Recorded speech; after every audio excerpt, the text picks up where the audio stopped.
ठीक है, तो बर्दाश्त करने लायक है ना? हाँ सर, नहीं सर। बहुत बर्दाश्त कर लेंगे सर, ये सब तो क्या है। ठीक है। हाँ सर, है सर, है सर।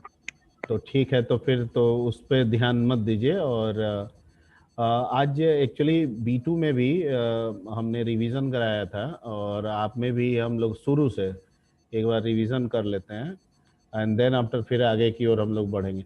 कल वाला प्रॉब्लम जो था हम लोग का, वो उसका कुछ सॉल्यूशन आप लोग देखें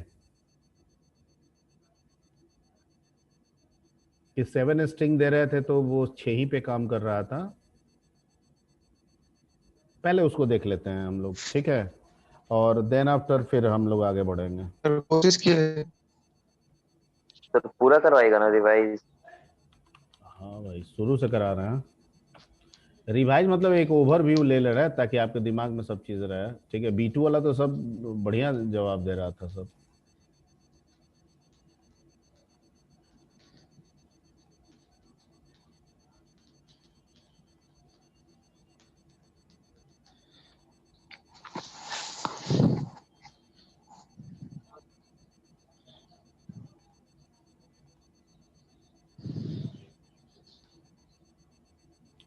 इसमें कल हम लोग को दिक्कत हो रहा था, लॉजिकल एक इशू आ रहा था। ठीक है, और वो इशू था कि अगर हम 7 दे रहे हैं, ठीक है, तो ये 6 पे काम कर रहा है। How many string do you want to, ठीक है, तो हम दे दिए यहाँ पे साइज में जो भी 7, तो ये 7 साइज का बना दिया, बिल्कुल सही। फिर इंटर साइज लेंथ भी 7 बता रहा है, इस डॉट लेंथ कर रहे हैं 7। तो जब हम ये 0 से चला रहे हैं और ये लेस देन 7 है, तो 0 6 तक होना चाहिए, तो 0 1 6, तो इसको तो एंट्री 7 बार लेना चाहिए, फिर ये 6 ही बार एंट्री ले रहा था। ठीक है, ये एक समस्या था, और कल हम बोले थे कि आप लोग भी थोड़ा इस पर देखिए, एक बार फिर से करते हैं।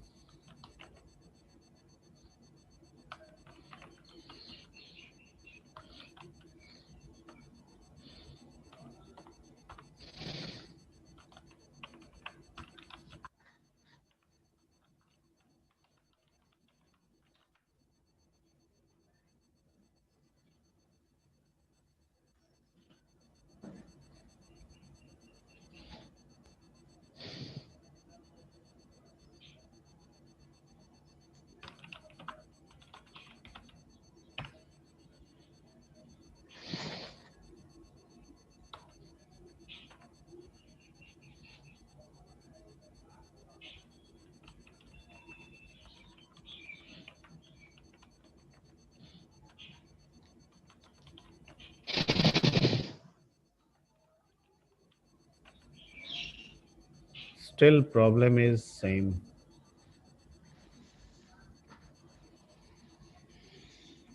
और अगर 8 देंगे तो 7 करेगा, तो एक कम क्यों हो जा रहा है, ये मेरे को समझ में नहीं आ रहा है, मेरे को समझ में नहीं आ रहा है।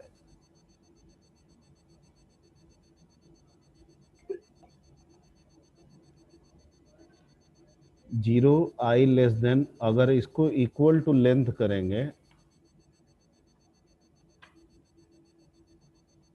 तो हो जाएगा, लेकिन ये सही तरीका तो नहीं ना हुआ।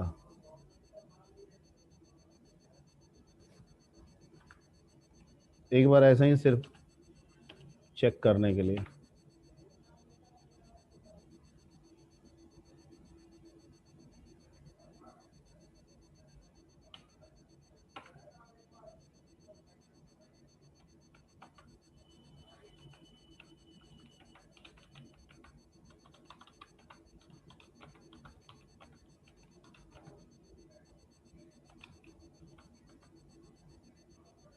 अब इस केस में 3 3 6 7 तो ले लिया, लेकिन इस केस में error index out of bound बता रहा है।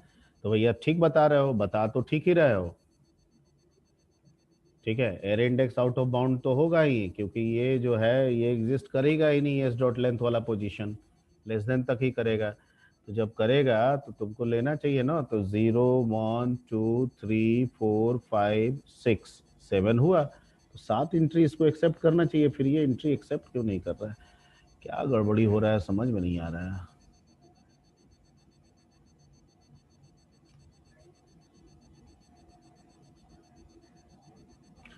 खैर अब वर्जन का भी प्रॉब्लम हो सकता है क्या सर? ये तो नहीं बोल सकते हैं, ऐसा नहीं है, ये सब बेसिक चीज़ है, इसका वर्जन से कोई लेना देना नहीं है, ठीक है। ऐसा खैर इस पे हम लोग दिमाग बाद में दौड़ाएंगे, ये एक लॉजिकल इश्यूज है, मतलब ये अभी सिस्टम के ही तरफ से समझ में आ रहा है, हम लोग के तरफ से कोई दिक्कत नहीं है, ठीक है। तो इसको हम लोग बाद में देख लेंगे। चलिए लेट्स कम टू दी, थोड़ा सा रिवीजन पार्ट कर लेते हैं, ठीक है, ये भी ज़रूरी चीज़ है। यहाँ प्लेटफॉर्म इंडिपेंडेंट का क्या मतलब है? सामने स्लाइड दिख रहा है, अगर आप बोल सकते हैं तो बोलते जाइएगा। प्लेटफॉर्म इंडिपेंडेंट का क्या मतलब है? प्लेटफॉर्म इंडिपेंडेंट का मतलब कि वो किसी भी प्लेटफॉर्म पर काम कर जाए सर। और हेलो सर, स्क्रीन शेयर हो रहा है? ओएस पे नहीं सर। अब हो रहा है ना? अब हो रहा है सर। किसी भी सर प्लेटफॉर्म पे काम कर जाए सर, किसी भी प्लेटफॉर्म पे आराम से काम कर प्लेटफॉर्म जाए, का इजीली मतलब काम यहाँ कर पे जाए। क्या है, आराम से बोलिए। प्लेटफॉर्म का मतलब यहाँ सर किससे है? Operating system sir, operating system है। Very good, very good. मतलब किसी एक लैंग्वेज में लिखा गया प्रोग्राम, ठीक है, अगर वो प्लेटफॉर्म इंडिपेंडेंट है, इसका मतलब उसमें जो प्रोग्राम हम लिखे हैं वो किसी भी ऑपरेटिंग सिस्टम पे रन करेगा, ठीक है, ठीक, ओके। ऑब्जेक्ट ओरिएंटेड में ऑब्जेक्ट का क्या मतलब होता है? ऑब्जेक्ट ओरिएंटेड में ऑब्जेक्ट का क्या मतलब होता है?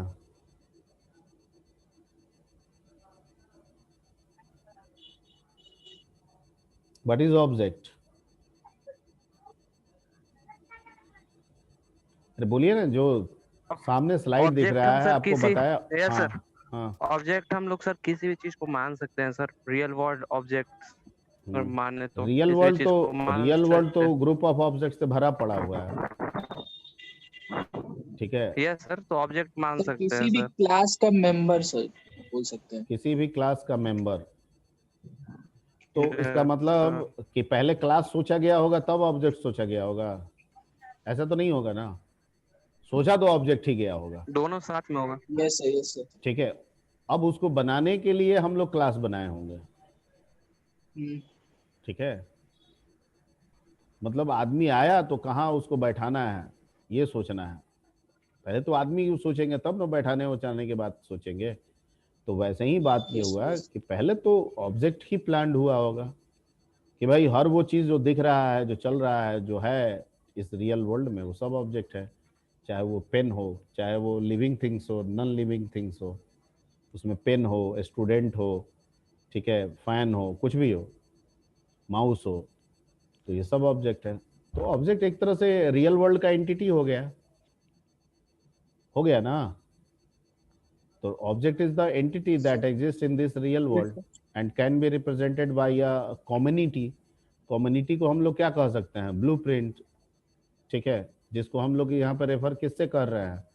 क्लास से, क्लास से। ठीक है। यानी क्लास क्या है? ऑब्जेक्ट के लिए एक कम्युनिटी है ना, कि एक क्लास से आप मल्टीपल ऑब्जेक्ट बना रहे हैं,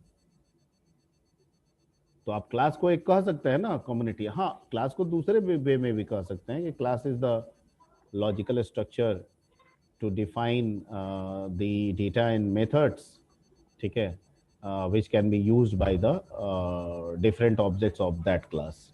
ये आप बिल्कुल बोल सकते हैं, ठीक है। ओके, नेक्स्ट स्लाइड पे आते हैं हम लोग। फीचर ऑफ उसमें आते हैं। डेटा हाइडिंग का क्या मतलब होता है? डेटा को सर किसी भी हाइड डेटा करना, को सिक्योर कर लेना सर, हाइड कर लेना। मतलब पब्लिक पब्लिक कैसे नहीं कैसे होगा कोई सर। डाटा, कैसे कोई डेटा, ऑब्जेक्ट का डेटा सिक्योर हो जाएगा दूसरे ऑब्जेक्ट से? प्राइवेट कर देंगे सर। प्राइवेट कर देंगे। उसका जो वेरिएबल क्लास को हम लोग सर हाइड भी कर देंगे। हाँ, मतलब the data heading concept based on the specifier, ठीक है, defined with in the class, ठीक है। यानी कि जो हम क्लास के अंदर जो स्पेसिफायर डिफाइन करते हैं उसी से ना डाटा हाइडिंग का कंसेप्ट बनता है, जिसमें प्राइवेट है, प्रोटेक्टेड है और पब्लिक है। पब्लिक। ठीक है। पब्लिक है। पब्लिक। अब किसे छुपाना है, किसे विजिबल करना है, ये तो आप इन्हीं 3 स्कोप से ना डिटरमाइन करेंगे कि हम किसे प्राइवेट कर रहे हैं, किसे प्रोटेक्टेड कर रहे हैं और किसे पब्लिक कर रहे हैं। Clear? Yes sir. Okay. Yes sir. Abstraction का क्या मतलब होता है?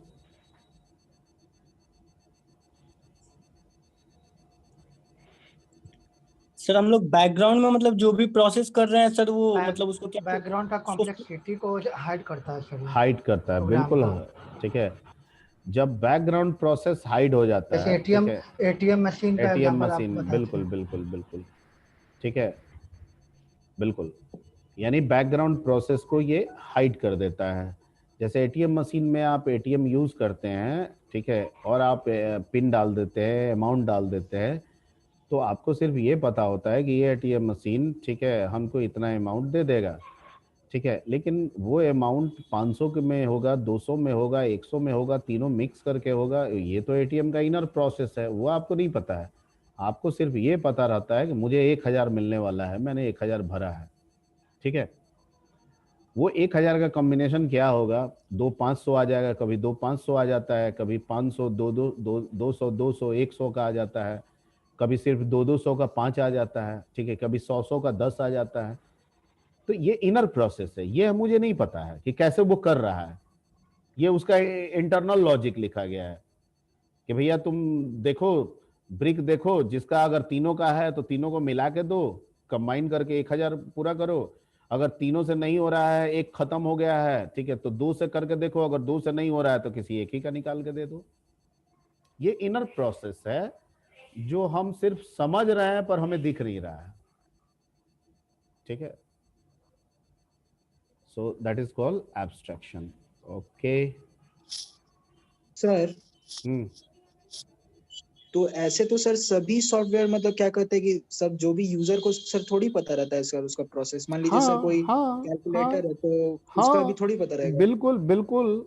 एब्स्ट्रैक्शन तो हर, आप एक प्रोग्राम बना रहे हैं, एब्स्ट्रैक्शन है। आप एक प्रोग्राम बना के कह रहे हैं, यूजर को दे रहे हैं कि भैया कि ये 3 नंबर का एवरेज निकाल के देगा। तो यूजर तो सिर्फ ये नहीं जानना है कि हमको 3 नंबर देंगे, ये एवरेज निकाल के देगा। एवरेज कैसे निकल रहा है वो उसको थोड़ी पता है। ठीक है, समझते हुए भी उसको देख नहीं रहा है कि इंटरनल प्रोसीजर कैसे हुआ।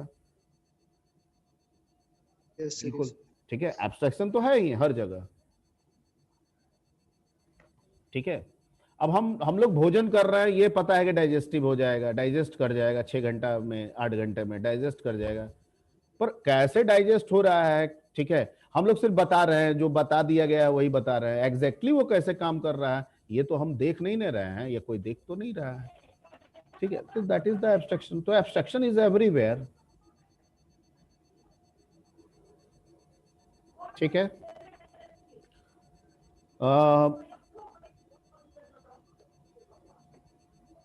इनहेरिटेंस ये क्या होता है? सर ये दो क्लास के बीच में रिलेशन बनाने का एक फैसिलिटी देता है। देखिए ये तो बिल्कुल अच्छी बात है कि आपने बोल दिया। ये प्रॉपर्टी है एक सर जो पीछे वाले का कुछ प्रॉपर्टी आगे वाला लेता है। ठीक, मतलब जिसमें एक पेरेंट क्लास होता है, चाइल्ड क्लास होता है सर। देखिए आकाश पांडे, एकदम बिल्कुल तुम सही बोल रहे हो। ठीक है, मैं टेक्निकल बात पूछ रहा हूँ। इनहेरिटेंस बता दिया गया, जो तुम बता रहे हो उस हिसाब से एकदम सही बोल रहे हो, लेकिन प्रैक्टिकल यूज यही है कि इनहेरिटेंस से हमको सिर्फ एक ही बेनिफिट मिलता है और वो है कोड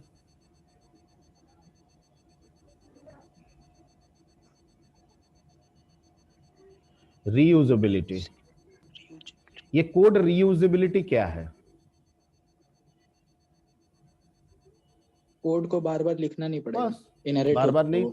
तो हम तो इनहेरिटेंस में जो आप समझा रहे हैं उससे तो वही होता है ना, कि आप बेस और ड्राइव बनाते हैं और कहते हैं कि बेस का सारा चीज मिल जाएगा किसको, ड्राइव में, बिना लिखे। तो कोड रीयूजेबिलिटी ही ना हो रहा है, नहीं हो रहा है। ठीक है, तो कोई पूछेगा आपसे कि ऑब्जेक्ट ओरिएंटेड में बताइए हमको एग्जाम्पल बताइए कोड रीयूजेबिलिटी का, ठीक है, या फीचर बताइए कोड रीयूजेबिलिटी का, तो हमारा जवाब एक ही होगा सर, इनहेरिटेंस। मैं जितनी बातें बोला वो समझ में आ गया? Aakash Pandey, clear? Yes sir, yes sir. ठीक, ओके। तो मतलब प्रैक्टिकल जरूरत ये है कि हमको प्रोग्राम में कोड रीयूजेबिलिटी करना है, इसलिए हम किसको यूज करें, इनहेरिटेंस। बाकी डेफिनेशन में तो जो आप लोग बोल रहे हैं वो सही है, ठीक है। रिलेशन बनाता है जिसमें दो क्लास में रीयूजेबिलिटी होता है। इसमें एक क्लास को हम बेस कहते हैं और दूसरे क्लास को क्या कहते हैं, ड्राइव कहते हैं। किसका किस में रीयूजेबिलिटी होता है? किसी का किसी में हो सकता है? नहीं सर, पेरेंट का चाइल्ड में होगा। पेरेंट का चाइल्ड में, यानी कि रीयूजेबिलिटी जो होता है, ठीक है, जिसे हम रीयूजेबिलिटी कहते हैं, बेस से ड्राइव में, बेस का ड्राइव में होता है, ठीक है। क्या रीयूजेबिलिटी पूरा का पूरा हो जाता है, 100% हो जाएगा, बेस का सब कुछ मिल जाएगा ड्राइव को? नहीं। जो नॉन प्राइवेट चीज होगा, पब्लिक वाला, जो नॉन प्राइवेट मतलब पब्लिक हो, प्रोटेक्टेड हो, वही ड्राइव को मिलेगा, प्राइवेट इनहेरिट नहीं होगा। सर मल्टीपल इनहेरिटेंस हो सकता है? नहीं, वो तो टाइप्स है, अभी तो मैं इनहेरिटेंस का बोल रहा हूँ, टाइप्स ऑफ इनहेरिटेंस नहीं बता रहा हूँ। और जावा में मल्टीपल तो होता ही नहीं है, सिंगल इनहेरिटेंस को सपोर्ट करता है, बताए थे। मल्टीपल इनहेरिटेंस एक्चुअल तौर पे नहीं होता है क्लासेस के बीच में, उसके लिए हमें एक दूसरा कंसेप्ट इंटरफेस का इस्तेमाल करना पड़ता है, तो वो आगे का चीज़ है, वहाँ पे डिस्कस कर लेंगे। सी में जो आप सिंगल और मल्टीपल पढ़े हैं, जावा में सिर्फ सिंगल होता है, मल्टीपल नहीं होता है क्लासेस के बीच में। क्लासेस के बीच में, दो क्लास के बीच में सिर्फ हम सिंगल बना सकते हैं, दो या दो से ज्यादा क्लासेस के बीच में जब भी होगा सिंगल होगा, मल्टीपल कभी नहीं हो सकता है क्लासेस के बीच में, ठीक है। तो रीयूजेबल, यहाँ हमें सिर्फ ये समझना है कि इसका जो कुछ भी डिफाइंड है वो इसको मिल रहा है, ये रीयूजेबिलिटी है। मेरा क्वेश्चन ये है कि इसका जो कुछ भी है क्या सब मिल जाएगा इसको? जवाब है नहीं, इसमें जो प्राइवेट चीज है वो इसको नहीं मिलेगा, क्योंकि अगर प्राइवेट शेयर कर देंगे तो फिर प्राइवेट का कोई मतलब नहीं होगा। C++ में ये रूल डिनाई हो रहा है आपका फ्रेंड फंक्शन की वजह से, ठीक है। फ्रेंड फंक्शन एक ऐसा फंक्शन है जो बाहर होते हुए भी वो किसी भी ऑब्जेक्ट के प्राइवेट डाटा को एक्सेस कर ले रहा है, वो C++ का प्रॉब्लम है, ठीक है। जावा में ऐसी बात नहीं है। अगर जावा में कोई क्लास में डाटा प्राइवेट है या मेथड प्राइवेट है तो वो डिराइव्ड क्लास को अवेलेबल नहीं होगा, क्योंकि प्राइवेट शेयर कर दिए मतलब तो उसका प्राइवेट का मतलब ही खत्म हो जाएगा फिर। क्लियर? क्लियर? Yes sir. ठीक। Yes sir. प्लेटफॉर्म इंडिपेंडेंट तो हम लोग कर ही ले। हाई लेवल का क्या मतलब है यहाँ पे?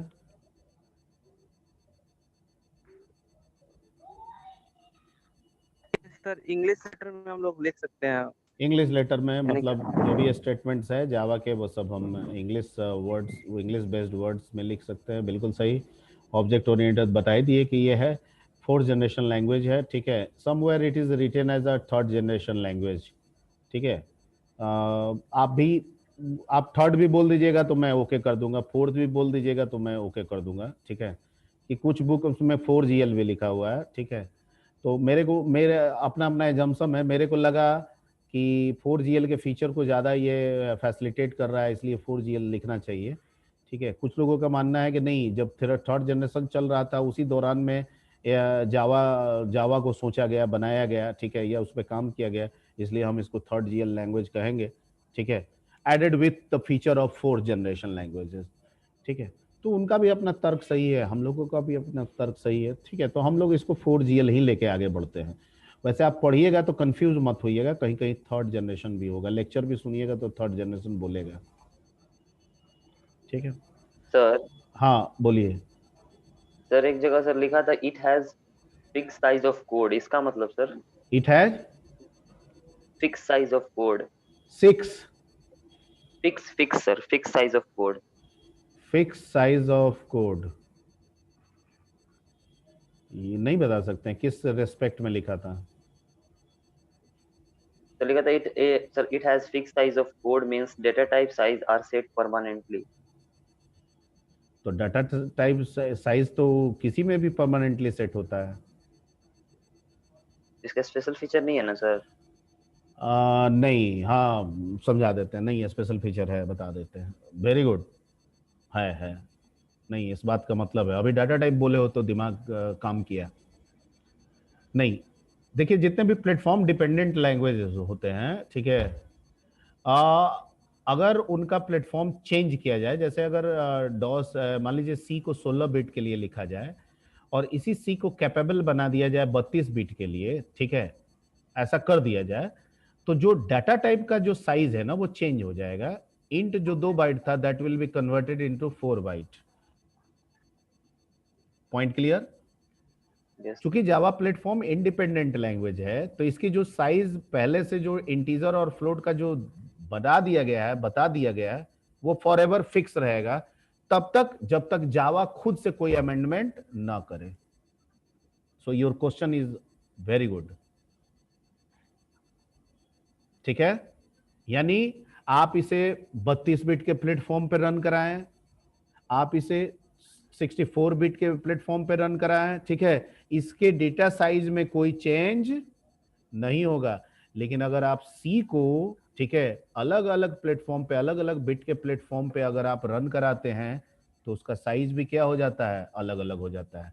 जैसे अगर आप visual C plus plus use करेंगे, जो सी प्लस प्लस का एडवांसमेंट है माइक्रोसॉफ्ट ने बनाया है, उसमें आप इंटीजर यूज कीजिएगा तो 4 बाइट का हो जाता है। क्यों? क्योंकि वो 32 बिट प्लेटफॉर्म के लिए बनाया गया है, ठीक है। जबकि हम लोग टर्बो में पढ़े थे तो 2 बाइट बोलते थे कि 2 बाइट इंटीजर लेता है, विजुअल सी प्लस प्लस में 4 बाइट लेता है, ठीक है। कोई और आईडी यूज कीजिएगा सी प्लस प्लस का, हो सकता है उसमें भी वो कहे कि 4 बाइट लेता है, ठीक है। तो वहां चूंकि बिट डिफर कर रहा है इसलिए डाटा टाइप का साइज भी डिफर कर रहा है। यहाँ पे वैसा नहीं है, यहाँ पे कोई भी ऑपरेटिंग सिस्टम हो, डाटा टाइप का जो साइज डिफाइन कर दिया गया वो फिक्स्ड रहेगा, ठीक है। Good question, very good.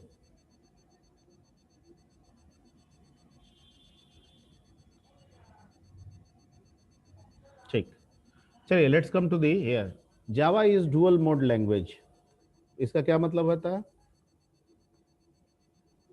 हम सर इसका मतलब है कि सर जब कंपाइलर और रन टाइम इंटरप्रेटर, सर इसका मतलब कि सर वो जो कंपाइलर टाइम में कंपाइल भी करेगा और रन टाइम में इंटरप्रेटर का भी वर्क करेगा, काम करेगा, ठीक है। यानी दोनों मोड का है, कंपाइलर भी है, इंटरप्रेटर भी है, and that's why we are saying it is a dual mode language, ठीक है। कहीं ना कहीं कोई पूछे कि अगर इसको रन टाइम पे इंटरप्रेटर क्यों बनाया गया, जबकि हम जानते हैं कि interpreter is slower than compiler whereas compiler is faster than interpreter. तो आपका पर्पस होगा कि इसको बनाने का पर्पस है ब्राउज़र, एक मेन पर्पस ब्राउज़र है, दूसरा इसमें इंटरनेट प्रोग्रामिंग की सॉरी नेटवर्क प्रोग्रामिंग की फैसिलिटी दी गई है। तो एक वजह ये भी बनता है, ठीक है, जिसकी वजह से इसको रन टाइम पे क्या रखा गया, इंटरप्रेटर रखा गया, ठीक है। जावा को सिक्योर कहा जाता है, क्यों कहा जाता है? बाइट कोड के चलते सर, बाइट कोड के कारण सर, बाइट कोड के चलते। तो क्यों बाइट कोड की वजह से सिक्योर हो जा रहा है? सिक्योरिटी का संबंध यहाँ किससे है? हैकिंग से है या कोड लीकिंग से है? सर हैकिंग से, यानी कोड लीक हो जाए या फिर हैकर हैक कर ले, इसी सब से ना है। यस सर, ठीक है। यस। तो क्या आपका जावा का प्रोग्राम जो है, जो आप लिखे हैं, वो हैक नहीं हो सकता है? नहीं, क्यों नहीं होगा?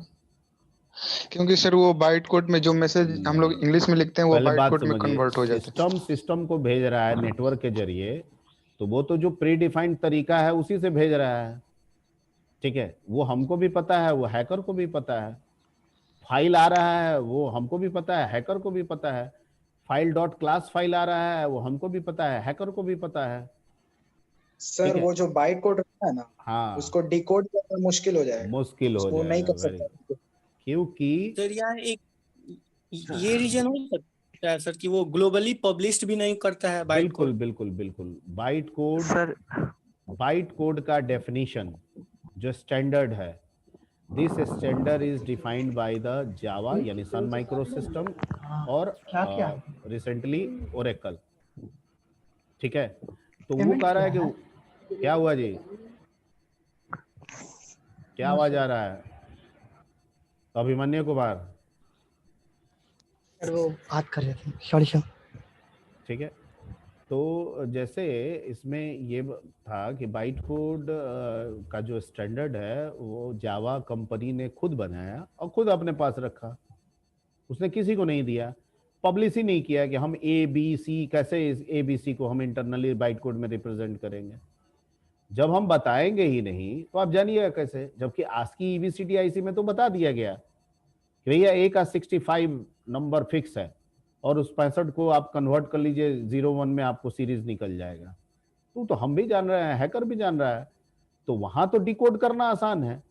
ठीक है, हाँ वहां मैनुपुलेशन होता है, हम मल्टीपल टाइम मैनुपुलेट कर लेंगे तो हैकर को दिक्कत हो जाएगा।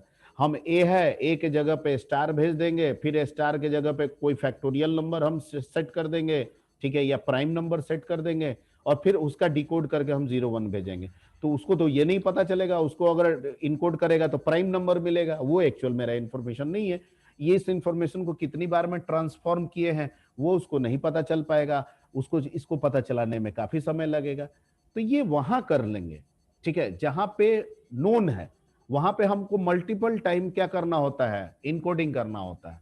यहाँ पे कहता है कि नहीं ये मेरा इनकोडिंग ऑलरेडी किया हुआ है, ना ही हम इस इनकोडिंग के बारे में आपको बताए हुए हैं, आपको कुछ सोचना ही नहीं है सिक्योरिटी को लेके, क्योंकि कोई हैक कर रहा है तो करने दीजिए।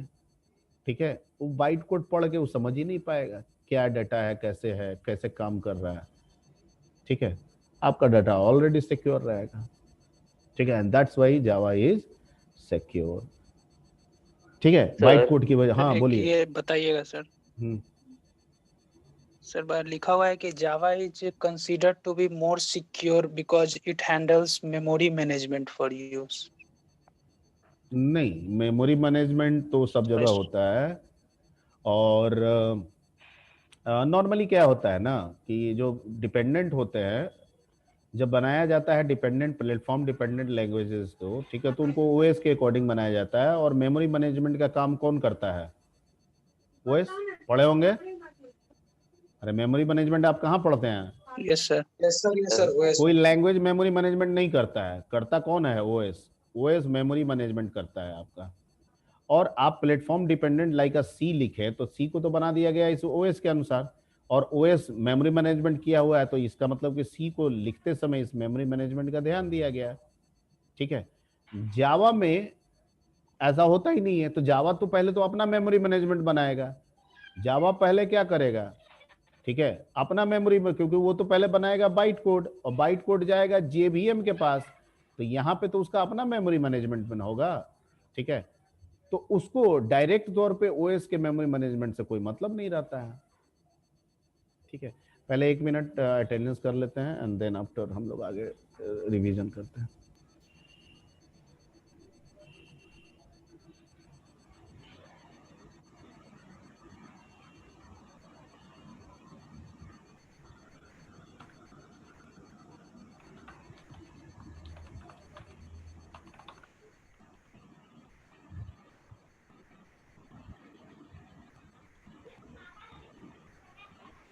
One. Present sir. 2, 3. Yes sir. 2, 3. Present. ठीक हो गया। 4 अपना देखते, सॉरी प्रेजेंट सर। 1 मिनट, यहाँ स्क्रीन पे देखिएगा आपका जो बन रहा है। ठीक है, 4, 5, 6, present sir. 7, present sir. 8, present sir. 5 present है सर, 5 प्रेजेंट है।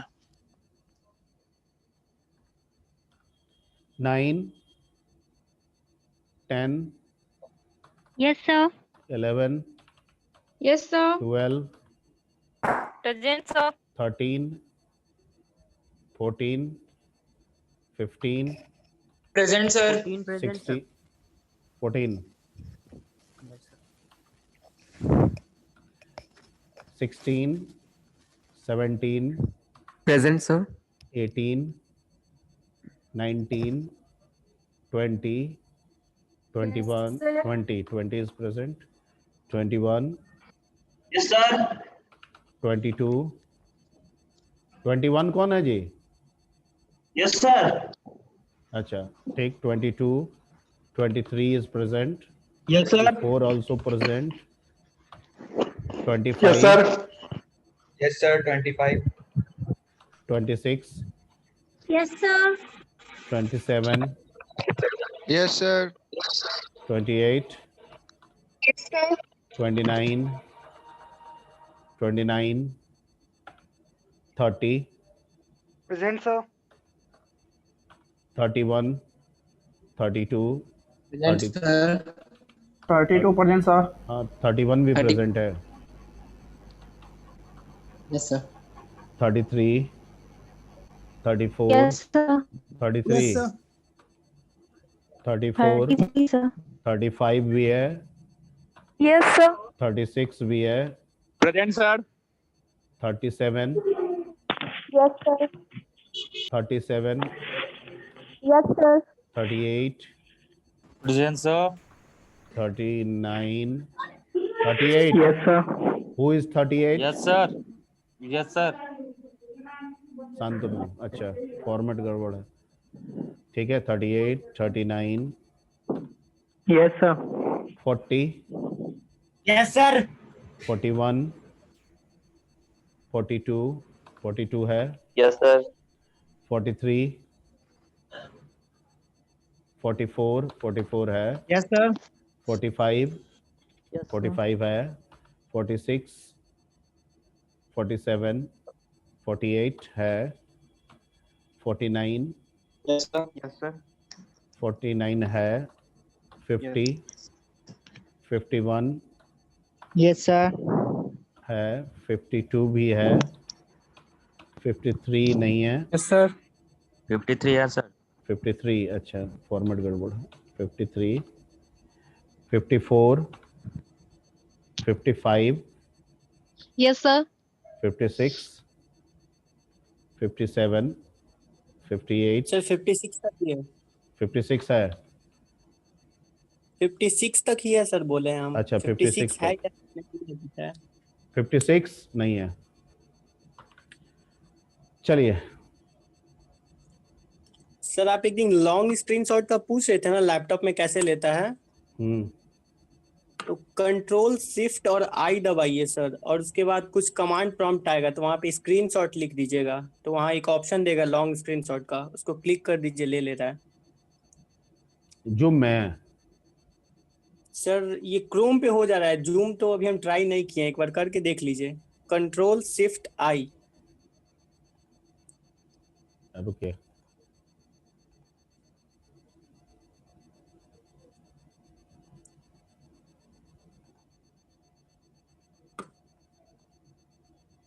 कंट्रोल शिफ्ट आई, ये जैसे अभी दिख रहा है. कंट्रोल शिफ्ट आई. सर जूम का पार्टिसिपेंट लिस्ट पहले खोल लीजिए ना, उसका लेना है हम लोग को. खुला हुआ तो है दिख नहीं पार्टिसिपेंट रहा है लिस्ट. सर मेरे से. वो आपको नहीं दिखेगा ना. सर हम लोग को नहीं दिखता. Control shift I. Yes sir. Nothing happen. Sir एक बार गूगल क्रोम खोलिए, उस पे देखिए ये हो जा रहा है ऐसे. अच्छा ठीक है. गूगल क्रोम पे क्या जूम खुल गए? नहीं सर, कुछ भी आप सर्च कीजिए ना, कोई डेटा जो आपको चाहिए. अच्छा अच्छा, चलो ठीक है, उस पे हम लोग दिमाग लगा लेंगे. जूम पे जूम का. हाँ बोलो. सर बोल रहे हैं कि सर एक जगह लिखा हुआ था कि जावा जो है सर वो पॉइंटर को एक्सप्लिसिटली सर सपोर्ट करता है. इसका मतलब सर एक्सप्लिसिटली सपोर्ट करता है. कहाँ लिखा हुआ है? इम्प्लिसिटली सपोर्ट करता है, एक्सप्लिसिटली नहीं करता है. नहीं सर. हाँ सर, एक्सप्लिसिटली नहीं करता है सर. तब तो तुम गलत बोल दिए. इम्प्लिसिटली करता है, एक्सप्लिसिटली नहीं करता है. ठीक है. यानी जावा में आपको पॉइंटर की फैसिलिटी नहीं दी जा रही है, लेकिन जब जेवीएम जब उसको ओएस के कॉरस्पॉन्डिंग जब कन्वर्ट करता है ना, तब वो पॉइंटर का इस्तेमाल करता है. क्योंकि अगर पॉइंटर नहीं करेगा तो मेमोरी एड्रेसिंग कैसे करेगा वो वहाँ पे? वो जेवीएम के लिए लिखा गया है, हमारे लिए नहीं है वो. ठीक है. क्योंकि हमको सिर्फ जावा को वही लिखना है जो जेवीएम तक पहुंच जाए. बाकी काम जेवीएम का है, वो मेरा नहीं है. ठीक है. तो उस हिसाब से देखा जाए तो हमारे लिए जावा के कोड में कोई पॉइंटर का स्कोप नहीं है.